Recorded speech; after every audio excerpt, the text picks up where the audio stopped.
Well, I'm Guy Shrubsole. I co-edited Regeneration, which is the book that was launched tonight at Foyles.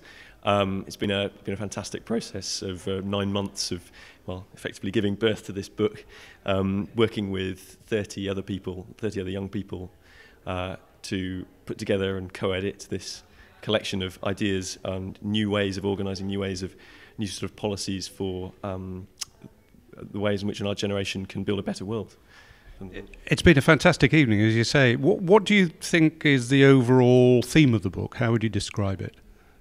I think there's two themes really. I think one theme is the kind of generational politics slant. It's taking an analysis that it's very important that we see things through a generational lens.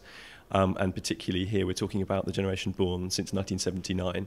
But I think that date 1979, is also something that's significant politically in this country because it was really the start of a new political consensus that has dominated our lives and has dominated obviously the lives of everybody in the UK for the last 30 years. And that's the neoliberal Thatcherite consensus. And what we want to do and try and do in Regeneration is to outline some major problems with that consensus and put forward some alternatives. A lot of different ideas were thrown around there, but some of the people were suggesting that perhaps the intergenerational framework isn't that useful. I mean, obviously you think it is, but why is it? Well, I think actually Adam Ramsey, who was on the panel, had the best answer on this one, really. I think it's not necessarily just a form of identity politics, but it's about understanding that there are some areas of our lives that we are being affected by government policies as a generation.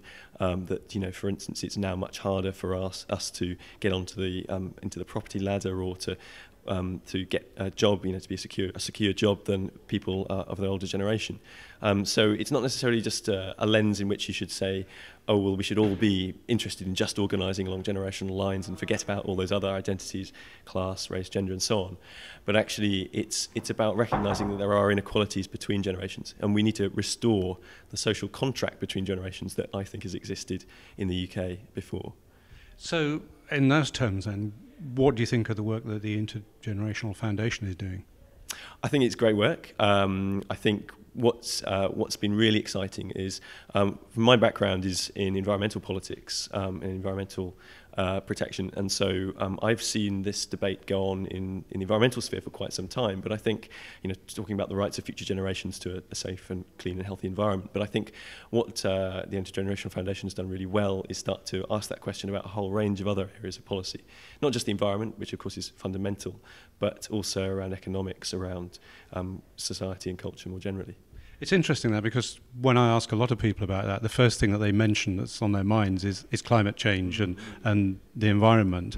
But it does seem, as you're suggesting, the Intergenerational Foundation has lifted awareness of those other issues which affect younger people today. Yeah, I absolutely agree. I mean, I think it's vital that we kind of tackle the ecological debt that we're being saddled with as a generation, just as much as tackling other forms of debt, you know, financial debt and so on. But I think that it's also there's a whole host of problems that it's useful to look at this through a generational lens, useful to be organising as young people as well, and becoming politicised, and that's all this is really about, really.